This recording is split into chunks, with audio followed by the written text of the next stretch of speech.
What was your reaction when your son Adam started out in NASCAR to follow your footsteps? I took him to Charlotte to the race. He seen how many people there knew him because I'd always took him to the racetrack Yeah. with me. He knew, everybody knew Adam. Uh, Richard Petty, I got pictures of him and Richard sitting up in the front of the truck when Adam wasn't a year older, you know. Everybody knew Adam. And he told me when we riding back home, he said, Dad, this is what I want to do. I said, what? He said, I want to get a job in racing. I said, son, you don't need that. We'll find you something to do. Now, how old was he at the time? 16, I think. Okay. And I said, he said, please, let me try it. I said, okay. So I talked to Jay, and he said, yeah, during the summer, we'll hire him, but he's got to finish school. So Adam was a dad-blame good baseball player. Good baseball player. Third base. Well, he went back. He worked for us all summer. Everybody loved him. And he went back to school. Weekends, he would go to some of the races with me, you know, and still be with the guys. And then finally, when he got out of school, he went to work full-time for us at MBT. Then he got an offer to go to work at Roush. I said, son, do what you want to do. So he got a job at Jack Roush working on the 3M car. Todd Cleaver. I believe that was the guy's name, Todd Cleaver. And that was a Bush car. Yeah. And he moved out from the house because I was getting ready to marry my second wife. But he didn't want to stay there no more. He wanted to move closer to Mooresville because he really knew a lot of people down there. And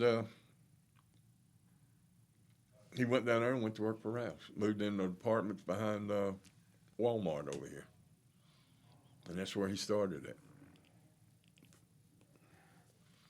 But as far as following my footsteps, I was tickled to death. I hope it has been as good to you as it has been for me. And, he worked for several teams after that. Then he quit and started doing woodworking because his girlfriend didn't want him traveling no more. And he made a big mistake doing that. He about lost everything he had. And finally, he just told the girl to hit the road. He was going back racing. He went to a couple places, talked to him, then went to JRM, and they hired him that day. Ryan did, because Ryan knew him. Ryan worked with him at MB2 and stuff. Yeah. Pemberton? Yeah. And then he got killed later on. August 20th, 2017. I don't even know what to say. Worst day of my life. What, if anything, do you remember? I remember the night before. He was at a log rolling party at one of his friends' house. And I called. It was late. I called and I told him, I said, son, are you okay? He said, yeah, Dad, I'm fine. He said, here, somebody wants to talk to you. He gave me the phone and I talked to a NASCAR official. I can't think of his name. He was a black guy that worked on NASCAR. I'm trying to think of his name. But he moved to California to work on them rocket ships or something. Anyway, I talked to him Darrell was his name. And I talked to him, and then Adam got back on the phone. I said, well, son, you having fun? He said, yeah, Dad, I got a lot of problems, but women ain't one of them. That's the last words I heard my son say. I said, okay, have fun. Well, later on that night, phone rings. It's 10:30. I figured Adam called and tell me he was home. I looked at him. It wasn't him. It was his friend. He says, Pete, there's been a wreck on Adams Road. The girl he had been with at the log rolling was at his house waiting on him to come home. and he ain't got home yet. I said, and they won't let me get no closer than I am. I said, well, okay. I said, let me know something quick as you can. Do you remember who it was that called? Dave Ellens. Him and Adam were real good friends. Dave. He's Ellens. He's crew chief for Eric Jones now. I had Dave worked for us at MB2 as our engineer. He graduated from Clemson. He's from Michigan. Great guy. He's like my son now. You know, he like took over. And they called me back. He says, Pete, I don't think it's been a wreck, and I think it's him, but I think he's okay. They're trying to get to him, but Lizzie won't let them get to him, his dog. And I said, no. He calls me back 10 minutes later. I said, is he dead? Something just told me he was dead. It was like God told me. I took him. You know, he's not yours no more, he's mine. And when I talked to him, he finally told me, he said, yeah, he's dead. I still have the text on my phone. Well, I go nuts. I go back in there and tell my wife what had happened. And when I really kind of just lost it for a little while, but then I started thinking, what am I going to do? He was like my life, my best friend. Well, I go back and wait. You know, I just couldn't stand it. I went back and laid down in the bed a minute, and I'm laying there just crying my eyes out. And while I'm laying there, something grabbed my left shoulder and touched it and kind of shook it. There's nobody in the room. There's nobody but me. And it's kind of like Adam telling me, I'm okay. Don't worry about it. I'm okay. I mean, it was just, nobody knows that feeling until it happens to them. And after that, after he touched me, I was in a different state of mind. I knew he had messed up, he had died, and he had gone to heaven. And after that, they started putting me on all these pills, you know, to keep me calm. Well, the state trooper calls and tells, at that time, his mom had come to the house and her husband and a couple of friends, you know. The cops called and says, we hate to inform you that your son was in an accident and he's deceased. And hung up. Which, being an officer, I have a lot of friends that are state troopers, or had, that's retired, and they tell you that's the hardest part of their job they've ever had. And I kind of just let that slide. I just thought, well, he didn't really want to tell it. But anyway, I stayed up all night just praying, thinking. I finally went to sleep a couple hours. Next thing I know, we got a whole house full of people. And Dave Ellens comes because he felt like I was going to be mad at him for letting him drive. They tried not to. They even took his keys away from him. And he was, when I talked to him, he was pretty sober, sounded like, you know. And Dave said he had quit drinking so he wouldn't be, you know, bad. And Dave always felt like that I would blame him for it, which I don't. Adam was Adam. Adam was a spoiled brat, and he was going to do whatever he wanted to do. And I spoiled him. I don't mind telling anybody. I spent every dime I had on him. But that was probably the worst day of my life. Still is. And it's coming up. I'll probably go over and sit at the grave like I usually do, take a 12-pack and drink beer with him. I'll sit there for 3 or 4 hours. You mentioned the fact that Lizzie wouldn't let anybody get near him. You took Lizzie in, and then you told me when we talked the other day that that's kind of what got you into animal rescue. Yeah, that kind of. I had an animal first. I mean, Adam had a black cat. I mean, a cat at our house, and I had a dog, long-haired Dotson. We always had at least one dog and one cat. Well, after all this went down, Dave kind of wanted Lizzie because he lived on the lake, and Lizzie had spent a lot of time there and everything because of Adam. But his mom wanted him. And of course, she got her. And I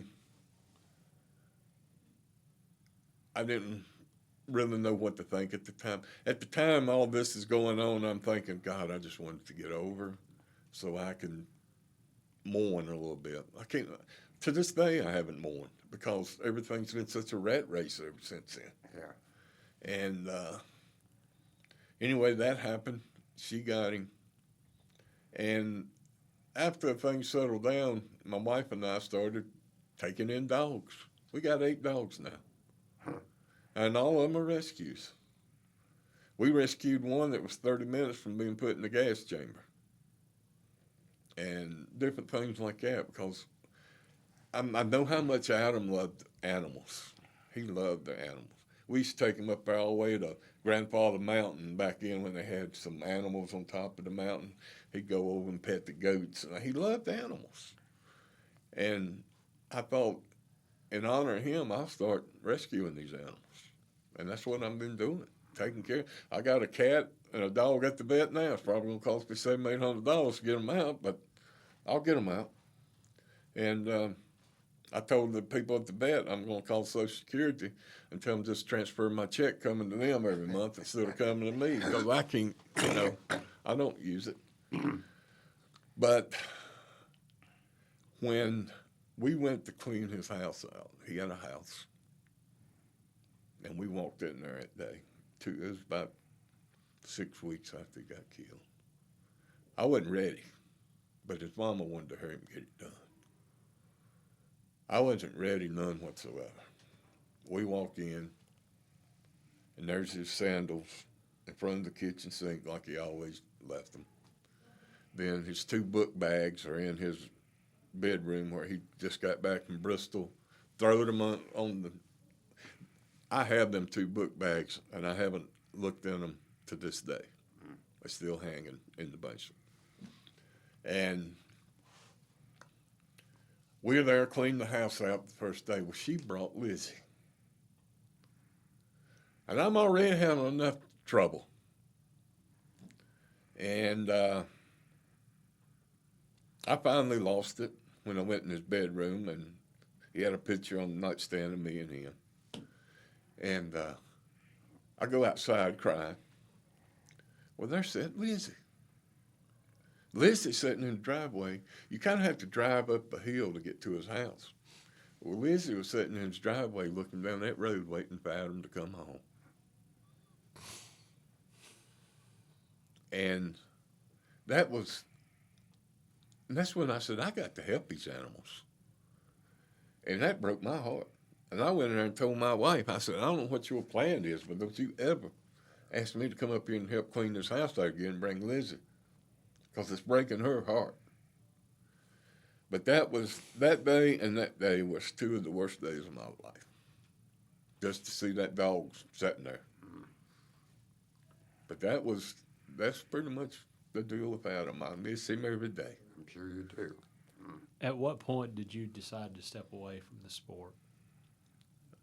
After he died, I wasn't too interested in it. I mean, that was in 17.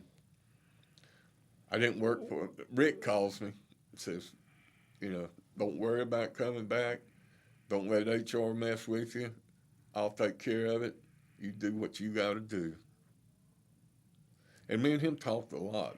He would call me during the time I was off, and we would talk about death. We'd talk about losing our loved ones. Rick was really good about helping me, and our pastor there at Hendricks named Donnie Floyd. Mm-hmm. Donnie had preached Adam's funeral, and Donnie between Donnie and, well, mostly Donnie, but Rick helped also because he went, Rick said, hey, after the plane crash, I'd planned on getting out. But he says, when I realize I've got 600 people here at the race team depending on me to make a living, I got 3,000 people working at all my dealerships depending on me to make a living. He said, I couldn't quit. He said, I had to keep going. And when I realized that, I'm thinking, he had all that. I ain't got all that. I'm going to keep going. And I started really getting back in. I was born in a Christian home, and I really started getting back to God, depending on Him to help me through all this. And it was, in a way, it's probably saved my life. But after he got killed, I just didn't care about racing no more. I didn't care. I just didn't. I wasn't interested in nothing. I just wanted to. So finally, when the chance come, I called Social Security and found out I could retire at 66. And on December the 18th, I walked out of there. Of that 2000, I've been retired. This coming December will be 2 years. So it would be 20. December 6th, 2020. So what are you doing with yourself these days? What am I doing? Yeah. I am doing nothing. How about that? I mean, I don't like it. I'm ready to go back to work. I miss it. Uh-huh. I do not miss the sport because right now the sport's at a time that it could blow up any minute, I think. They have made so many changes and so many different rule changes, and there's certain people in charge of NASCAR now that I just don't like. Uh-huh. And I don't like, where it's headed. But I miss the people. Yeah. I I miss know the that people. feeling well. And I can't call them all the time because I don't know what they're doing. They might be at a funeral themselves, and I don't want to call and say, hey, what you doing? I still try to stay in contact. I talked to Dave. I talked to Tony Stewart some. I talked to Terry and Bobby, of course, and Darrell. Who else? I just several that I still talk to. Try to get, and Dale, of course. And I try to, stay connected in a way that I can. But I think at that time, before he got killed, we were racing Chase. And I was having probably one of the best times of my life when we was doing that. It was five. It was Lance McGrew, Jim Long, Billy Wilburn, Happy, Jim. It was 7 of us. I said 5, 7 of us that Rick put together to start Chase's career. And that's what we did. Most of it was 5. That's what it was. 5 of us had been crew chiefs somewhere in the past. Lance had always been crew chief.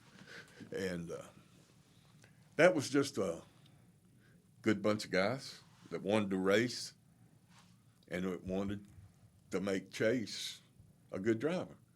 Well, after the first race we ran with him, we all went, boy, we got something here. He was just so smooth. And I enjoyed it, going to some of them tracks that Archer was running at the time. And it was just a good experience to know that I had something to do with bringing up a good driver. And, of course, we had Alex Bowman doing all our tire tests and stuff for us at the same time. He worked with us. And we knew Alex was a good driver. And when they were trying to decide who they was going to put in the 88 car, we kind of gave our input to Rick. Rick would come to our shop sometime, in our shop, just to get away from everything that was going on, and come in there and talk to us. And, we pretty much told him Alex was a good shoe. And that's how, you know, it helped me understand what was going on. And when Adam got killed, they all knew Adam. And, you know, it was just, it made it easier on me. Yeah. Because everybody, and I tried to tell everybody, I don't want you pity. I don't want you feeling sorry for me. I just want you to pray for me. That's all I ask. Just help me understand what I can do to be better with losing him, because I don't think I'll ever get over it. Everybody says, oh, time, you know, a year from now it won't be that bad. Bull crap. Only thing time does is let you understand more about what happened and how God works. It don't heal nothing. It don't take any of the pain away. It just lets you be a better person than what you thought you could be at the time with all the turmoil going on. But, yeah, I told people all the time, you know, well, I'm sorry, but don't be. Adam wouldn't want you to be. Just be yourself. That's all I asked. And that's the reason, like, you know, when me and you was talking that night, and you said something about talking about Adam. Yeah, I don't have a problem talking about him, because that way I can keep his name going. And when I die, I don't know what's going to happen. He was the last one in our family to keep our name going. So the right name will die when I die. But, you know, I'll see him again. First thing I'm going to do is smack him and tell him he shouldn't have left me down here. Then I'll probably hug his neck. But, you know, it's made me a better person.